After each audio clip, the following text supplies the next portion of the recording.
Agnes is sad, for their love and their furtive meetings must both end. Her guardian, the Baron von Lindenberg, has announced his intention of marrying her himself, and is intent on taking her away with him within the hour, back to his gloomy castle in Bavaria. Suddenly, the manly Raymond, nothing if not a persistent type, appears on the threshold, unexpectedly and disguised. "Don't be frightened, it's only me," he reassures her. "Why not flee with me instead?" Agnes tearfully replies that they must part forever, but she assures him he will remain enshrined in her thoughts and her prayers. She will always love him alone till death. Not content with this prospect of permanent abstinence, Raymond, sung by Justin Lavender, will have none of it. He will follow her to Lindenberg, he declares, and dog her footsteps wherever she goes. "You are my star, and I shall be your shadow," he tells her. And the pair launch into an enraptured duet.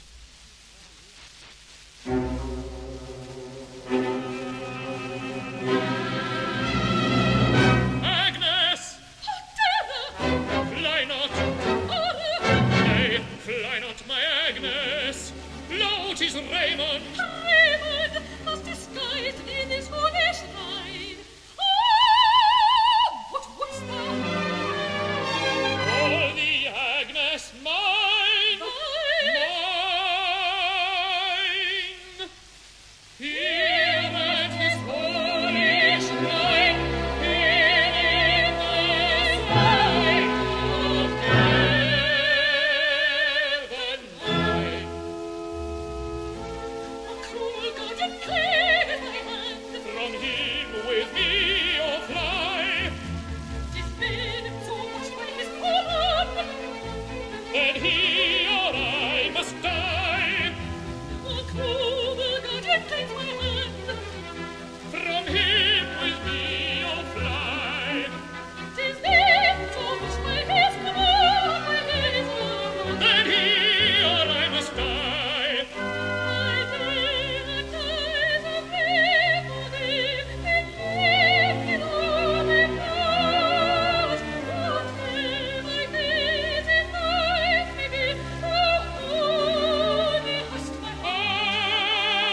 From place to place I'll follow thee, my star of hope alone. Thy faithful shadow will I be, to fade when thou art gone.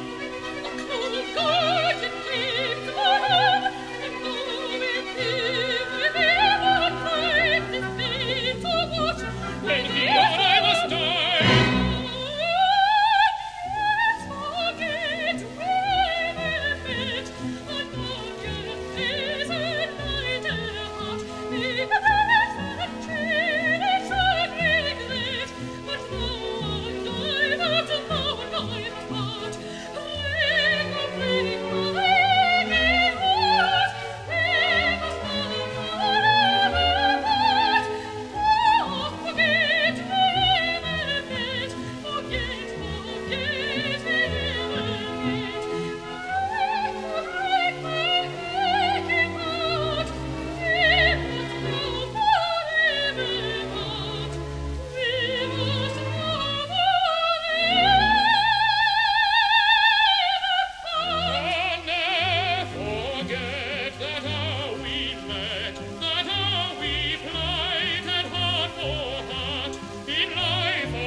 I'll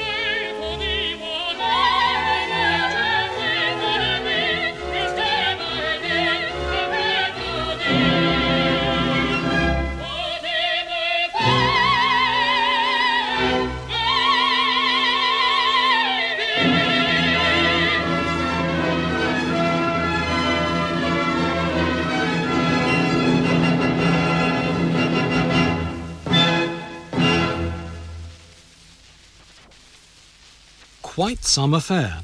They are, you will have gathered, rather keen on one another. Enter the Baron, sung by Gideon Sachs. He admires the comeliness of his newly grown-up ward, yet seems oddly troubled by conscience and remorse. We soon find out why. It transpires that years ago, one of the Baron's ancestors drove the virtuous St. Agnes to suicide as she struggled to resist his attempt to assault her. The curse she placed upon his family can only be revoked if one of the assailants' line marries one of her descendants.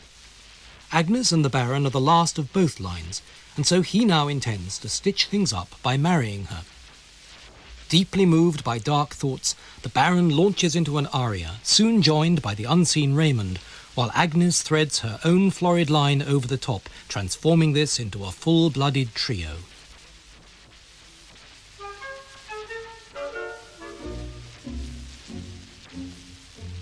In her eyes those trembling tears, at once my darkest thoughts remove. Her blushing cheeks such beauty wears, but for my crime I still could love. So on the night hangs the dew, but with the sunlight melts away. She smiles my hopes of joy rapture in all the most repay. Yes, in her eyes those trembling tears at once my darkest thoughts remove.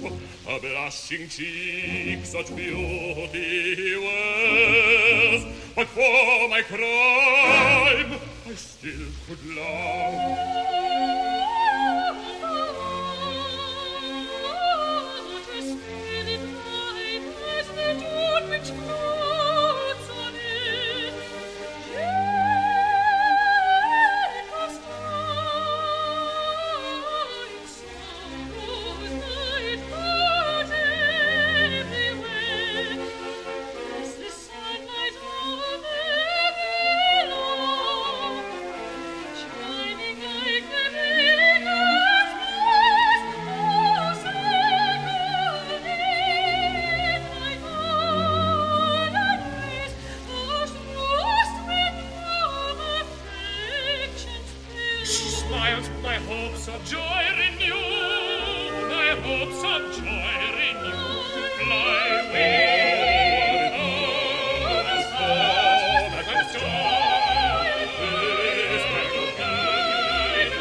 Strong stuff, and the plot soon hots up further as Raymond demands an audience to press his suit. The Baron, who's not wholly ignoble, agrees to see his ward's young friend alone. A good old row is inevitable. Raymond appeals to the Baron's better nature to give Agnes up. "Certainly not," says the Baron, and explains the terrible curse under which he labours. He cannot give her up. Did you really think he'd expend all this care on her cloistered upbringing for nothing? Cello and later bassoon usher in a moving aria as Raymond explains how a cruel brigand, Inigo, slew his father and brutally hauled off his mother. If they meet again, Raymond will wreak a fearful revenge. The Baron, sounding every minute more like Macbeth or Rigoletto, seems just a bit upset. I wonder why. "Away, begone," he screeches, and most ignobly draws a dagger, threatening to kill Raymond. But as he wields the dagger, young Raymond spots the name engraved upon it, Inigo. What's this? Another curse? Could it be that the Baron himself is the vile despoiler? "Why fix thy gaze on me?" demands the Baron. "Thou art Inigo," roars Raymond. Sensing a bit of a tight spot, the Baron summons help, and the rash youth is unceremoniously dragged off to the dungeon. My lord, I request the hand of Agnes. Ah, then thou dost love her. Yes, beyond my life I love her. Scarce can hide my fury. But Agnes, thou hast heard, is destined to become a mother's bride. But he claimeth such a gentleman. To force her heart hath too much noble pride. Hath she confessed she loveth thee? Oh yes, she loveth me. In vain she loveth thee. In vain she loveth thee.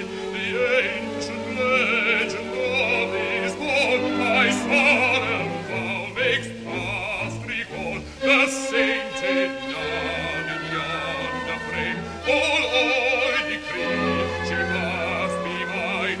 The sainted nun in yonder frame now decrees she must be His fame on all that legend known, in vain the woods deceive.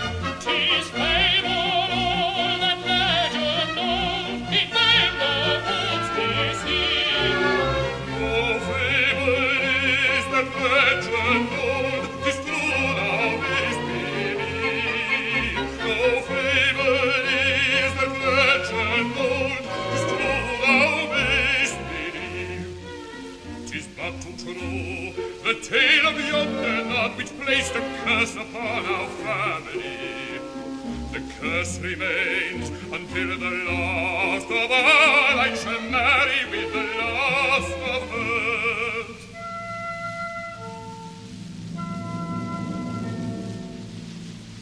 The last of her race was Agnes doomed to be. The last of Lindenberg behold in me. For mercy's sake, some pity show. This wild, this dark belief forego. For mercy's sake, some pity show. This wild, this dark belief forego. My father on his dying bed made me vow yon maid to wed. I found her in a lonely cot. I watched with care her steps fly. I found her in a lonely cot. I watched with care her steps fly. Whether I love or not, she must become my wife. I forbid such cruel deed which heaven's justice would disown. And who art thou that I should plead before my father's last command?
horror and with dread I hear this fearful, fearful history. And you are of Madrid, and this your life's dark mystery. Proceed. Proceed.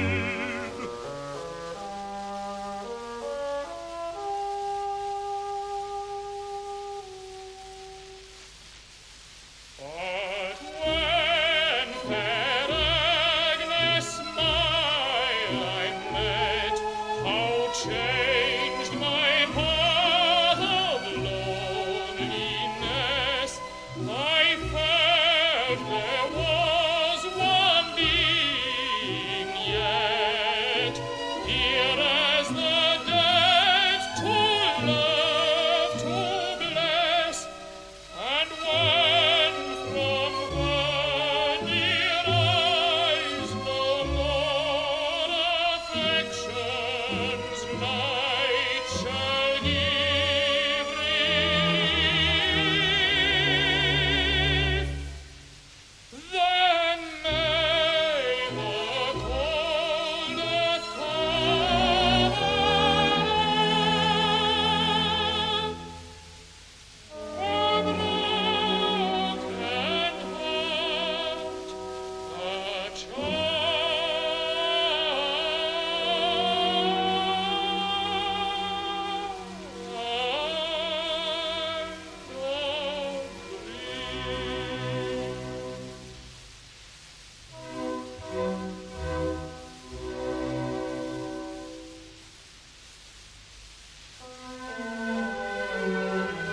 And of thy mother hast never heard. From that sad hour, alas, from that sad hour, no single word Nor of the vile despoiler who hurried her away. was said. That all the robbers he held sway, his name Inigo. Inigo. Yes, Inigo, that hated name is graven here, as with a flaming sword my hand I erected, at the appointed place. Ah! One day shall I meet the assassin face to face, as thou and I meet face to face. Face to face, and then His life would fail to save revenge, for that fell deed, that deadly wrong. away. I That fix wrong thy gaze he on on me. me and I mine. never injured thee. His life I failed to fix save thy gaze on revenge, me. for I that never have injured thee. Injured thee. I fix thy gaze. Away, away, I'll hear. For love for mercy shall be known. Things thou and thou hast seen, Agnes, no, proud Baron, Away, I'll hear no more. proud Baron, no, For thou for mercy shalt implore. Baron, no. Why fix thy gaze on me? I never have injured thee. Hence begun to dread my rage. Agnes, I demand shall be my Hence I swear thou ne'er shalt see her. But to free I force each room, each No, no, on thy knees thou shouldst him know. but to free One more step. I force each door. But advance. Agnes, I Let me stagger. Yes, me stagger. Yes, I conscience I once. see. My conscience once. Vaunting tyrant, though thy deadly rage my life would harm, see how honest courage can thy guilt disarm. Oh, hem this dagger long. What name is here? This name, Inigo. Speak, speak. Quickly from this castle fly, or thou shalt in its deepest dungeon lie.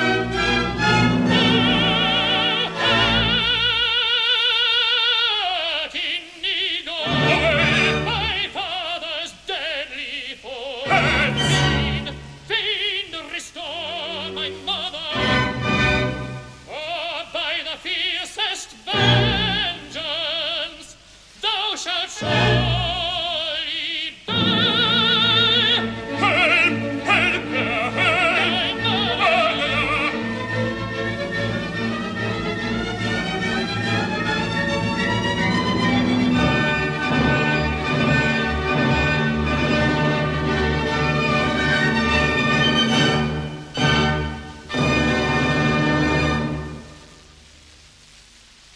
Although he's obviously the nasty piece of work in this opera, it seems a bit tough on the old Baron. He now has not just inherited guilt to deal with, but his own conscience to assuage as well. They say troubles never come in ones. So it was Raymond's mother he abducted in that bit of light-hearted foraging all those years ago. Not unnaturally, he pours himself a schnapps and settles down to have a wee think about things. As memories of his guilt grow, so do his obsessions. He senses himself past redemption, a harsh bit of self-analysis, and so he has a good old mope about it.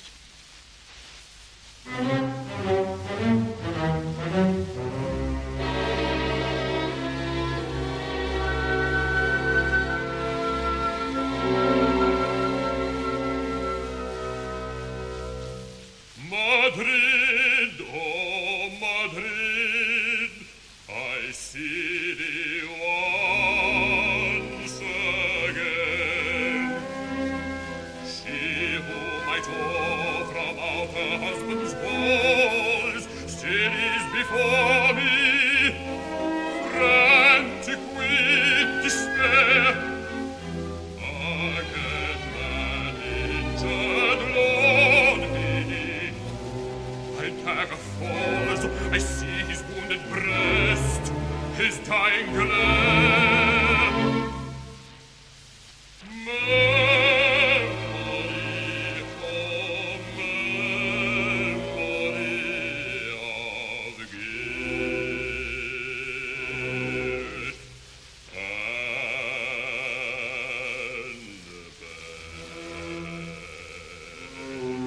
pain.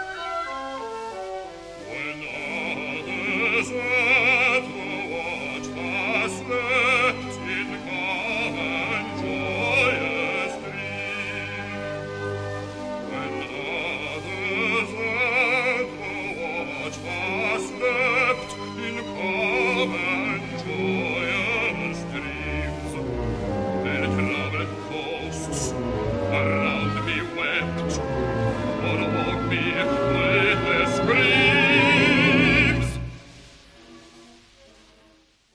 Whose heart can they recall one como havia? The blood of him whose heart can they recall one como havia? One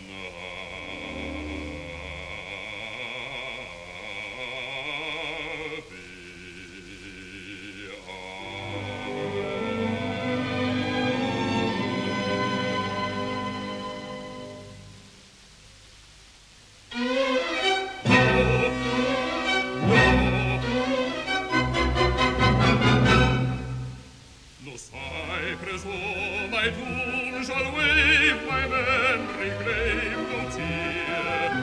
The traveller passing by my grave will cross himself with fear.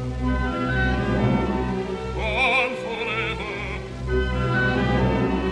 hope of bliss, while this life shall last.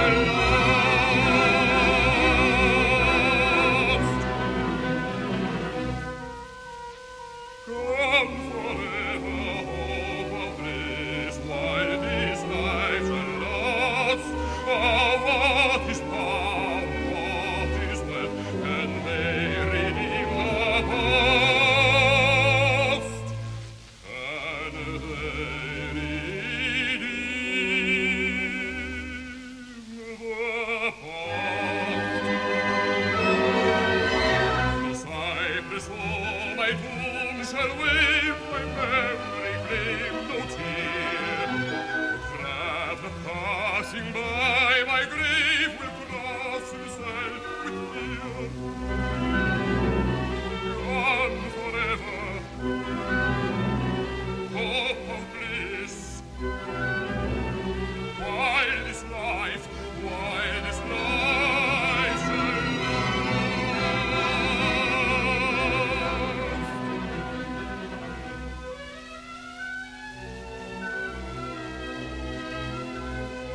yes, those opening chromatic chords do have a familiar ring about them.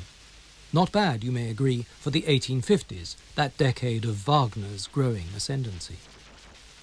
It's near midnight on All Hallows Night, the hour when St. Agnes, clutching her bloody dagger, is believed to walk out of her picture and descend the creaking stairs to haunt the castle hall at Lindenberg. Knowing this, Agnes dismisses her retinue. She is about to play a trick and impersonate her ancestor's ghost. Saintly Agnes, forgive me if thy likeness thus I wear, and treats us to the kind of emotive modulations and cadences which ensure Loder stands out among his generation of English composers.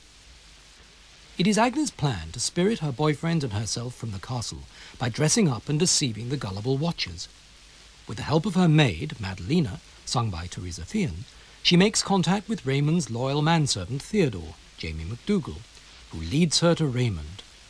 The lovers embrace, but no sooner have they all embarked on a thankful quartet than in rushes the Baron, addressing not Raymond but Ferdinand, Raymond's murdered father.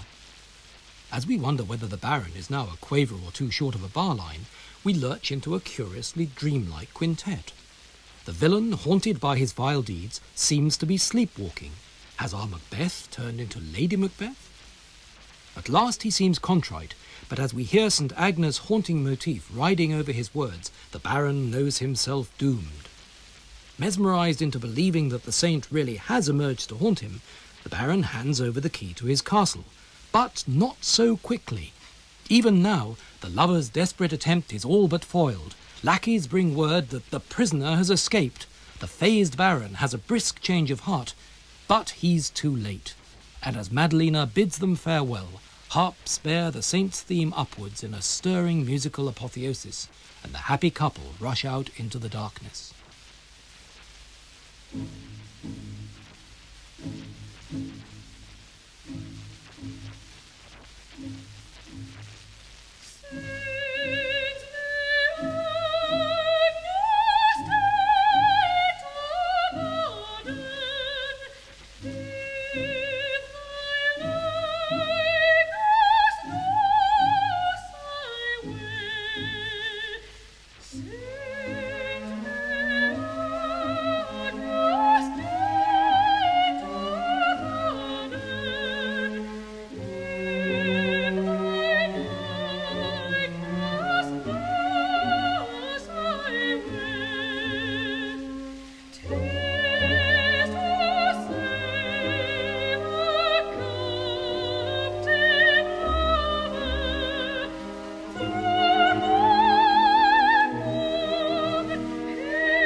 a ghost? No, no. Yes. They you deceive. Let us Just let us see. We shall see. How we believe. Let us see. Let us see. Let us see how we believe. At least the sight will cause them here to stay, while I release my master and away. Yes, yes, but it to harmony. Yes, 'tis the Lady Agnes. Yes, 'tis the Lady Agnes. Voices, most welcome. Quick, quick, to release my master. Quick, hands, we release my master and away. Without fear.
shrine I have insulted.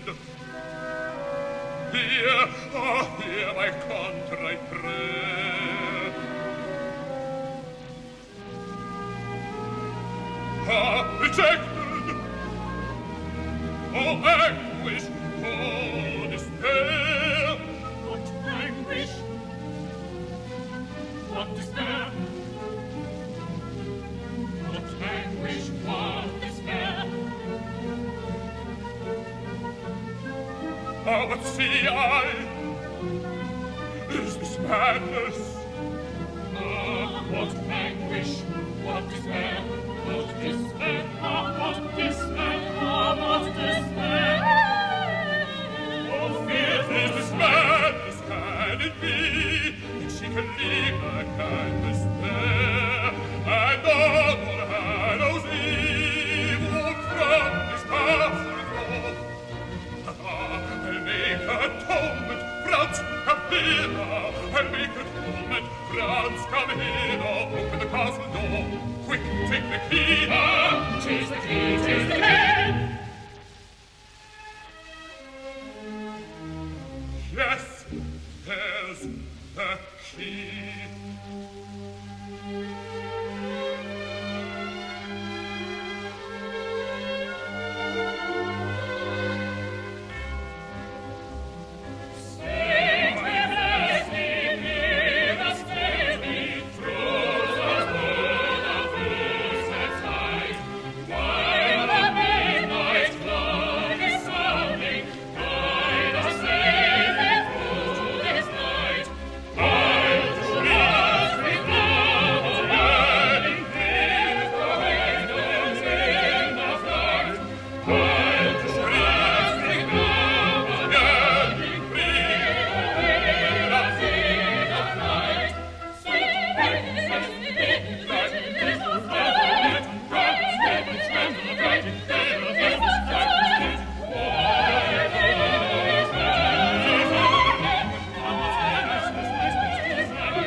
In Act 3, Raymond and Agnes hide with a band of gypsies, but are soon recaptured.